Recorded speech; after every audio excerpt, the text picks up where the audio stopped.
าท่านอยากเว้าภาษาเวียดให้ได้เรียนไหลนับตั้งแต่ทำอิฐขอเชิญท่านเข้าร่วมห้องเรียนออนไลน์ของพวกเราได้ที่เว็บไซต์ภาษาเวียด .com สวัสดีบัดทุกๆคนต้อนรับทุกๆคนเข้าสู่บทเรียนมื้อนี้และข้าพเจ้าเองนางบรรเพ็งบทเรียนมื้อนี้พวกเราจะได้เรียนเกี่ยวกับไวยากรณ์ในภาษาเวียดและไวยากรณ์ที่พวกเราจะได้เรียนมื้อนี้แม่นcách hỏi về thời tiết วิธีถามเกี่ยวกับอากาศในภาษาเวียดซึ่งว่าบทเรียนรายละเอียดเป็นอย่างไรนั้นพวกเราเข้าไปเบิ่งน้ำกันเลยสำหรับการถามถึงอากาศในภาษาเวียดมันก็ง่ายๆคือกับการถามถึงอากาศในภาษาลาวเนาะซึ่งว่าจะมีโครงสร้างแบบเวลาถามจะมีคำว่าthời tiếtหรือว่าtrờiแล้วก็hôm nayมื้อนี้ไงไม้มื้ออื่นหรือว่าถ้าเฮาสิถามว่าอาทิตย์หน้าบ่หรือว่ามื้อใดเฮาก็เอามาเติมใส่บ่นี้เนาะแล้วก็ตามด้วยคำว่าเทนาวจะแปลว่าเป็นจังไดหรือว่าเป็นจังไดเนาะและเวลาตอบก็จะมีthời tiếtหรือว่าtrời hôm nayมื้อนี้ไงไม้มื้ออื่นหรือว่ามื้อที่เขาเจ้าถามหั่นแล้วก็ตามด้วยอากาศในมื้อนั่นหรือว่าอากาศในมื้อที่เขาเจ้าถามหั่นมาใส่บอลจำนี่เนาะและอยู่นี้เพิ่นว่าจูอีก็คือหมายเหตุหรือว่าเอาใจใส่ให้เฮาเอาใจใส่เนาะเพิ่นว่าphần chỉ thời gian hôm nay ngày mai có thể đứng trước hoặc sau chủ ngữ เนาะสิ่งที่เพิ่นให้เฮาเอาใจใส่หรือว่าหมายเหตุอยู่นี่เพิ่นว่าphần chỉ thời gian กับภาคส่วนที่ว่าบอกเวลาเช่นว่ามื้อนี้มื้ออื่นหรือว่าอาทิตย์นี้อาทิตย์หน้าอีหยังต่างๆนี่เนาะสามารถเนาะก็เทมันสามารถดึงเชือกสามารถอยู่ต่อหน้าหรือเนาะเศร้าหรือทางหลังจูงือหรือทางหลังของคำตัวตั้งเนาะในการถามถึงอากาศในภาษาเวียดนะคำที่ชี้บอกเวลาคือมื้อนี้มื้ออื่นนะสามารถอยู่ต่อหน้าหรือทางหลังของคำตัวตั้งได้เนาะบัดนี้พวกเราไปเบิ่งตัวอย่างน้ำกัน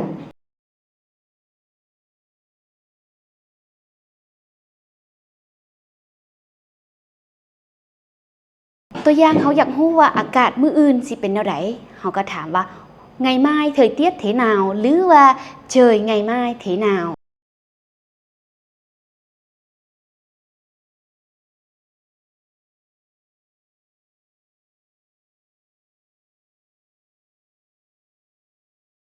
trời ngày mai thế nào trời ngày mai thế nào จะแปลว่าอากาศมื้ออื่นเป็นแนวใดอากาศมื้ออื่นเป็นแนวใดตัวอย่างว่าเฮาเบิ่งอุตุนิยมแล้วมื้ออื่นฝนสิตกได้จังซี่เฮาก็เว้าว่าngày mai trời sẽ mưa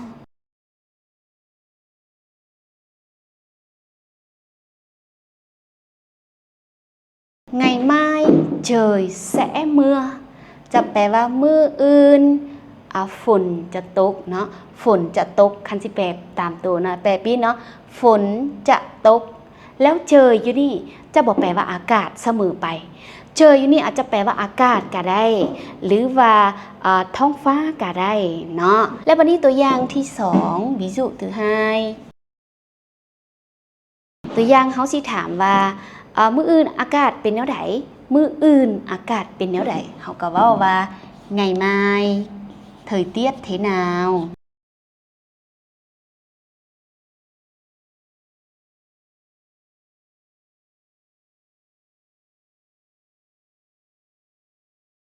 ngày mai thời tiết thế nào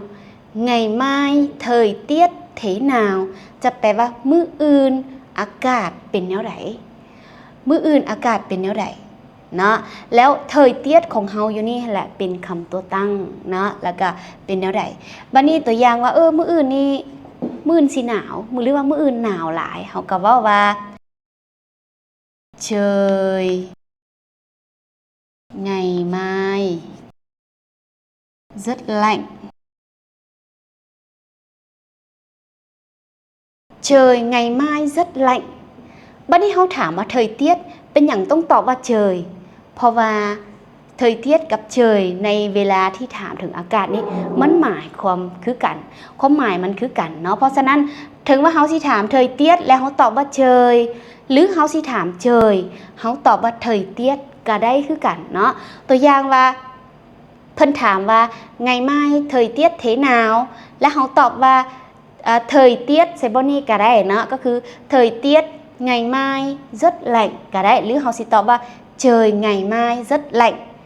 thời tiết ngày mai rất lạnh ก็ได้คือกันบ่เป็นหยังเนาะแล้วคือเขาเจ้าเว้าอยู่นี่เนาะคำที่สีบอกเวลามื้อนี้มื้ออื่นหั่นนะสามารถอยู่ต่อหน้าหรือทั้งหลังของคำตัวตั้งได้เพราะฉะนั้นอยู่นี่เฮาเบิ่งเนาะเจยของเฮาอยู่นี่จะเป็นคำตัวตั้งเนาะแล้วไงmaiเวลานี้คำว่าไงmaiนี่จะอยู่ทั้งหลังของคำตัวตั้งเฮาเจยเฮานี่จะเป็นคำตัวตั้งเนาะส่วนข้อคำถามไงmai thời tiết thế nào thời tiết ของพวกเฮานี่เป็นคำตัวตั้งแล้วคำว่าไงmaiจะอยู่ต่อหน้าของคำตัวตั้งของเฮาแล้วเนาะบัดนี้ตัวอย่างที่3 Trời ngày kia thế nào?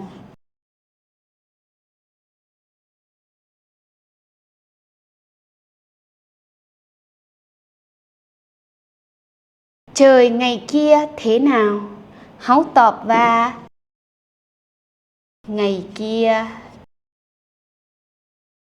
thời tiết nóng.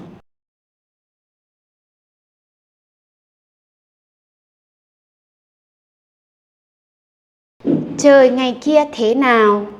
แปลว่าอากาศมื้อฮื้อเป็นแนวใดเฮาตอบว่าไงเกียthời tiết nóng มื้อฮื้ออากาศร้อนเป็นแนวใดอันนี้เฮาสังเกตเบิ่งเนาะเจยของเฮาเป็นคำตัวตั้งเนาะบัดนี้ไงเกียคือคำถามไงเกียนี่มันจะอยู่ทั้งหลังของคำตัวตั้งเฮาเนาะและจึงตามด้วยคำว่าเทนาวส่วนคำตอบไงเกียแปลว่ามื้อฮื้อมันแล้วเทยเตียดของเฮาอยู่นี่จะเป็นคำตัวตั้งเทยเตียดเป็นคำตัวตั้งเวลานี้คำว่ามื้อฮื้อจะอยู่ต่อหน้าของคำตัวตั้งเฮาส่วนข้อนี้แหละแมนคำว่ามื้อฮื้อจะอยู่ทั้งหลังของคำตัวตั้งเฮาเนาะหมายความว่าเฮาสิถามแบบนี้แล้วตอบแบบนี้ก็ได้เฮาสิถามคำว่าเชยไงเกียเทนาวแล้วเฮาตอบว่าไงเกียเทยเตียดน้องก็ได้เฮาถามเชยแล้วตอบว่าเทยเตียดก็ได้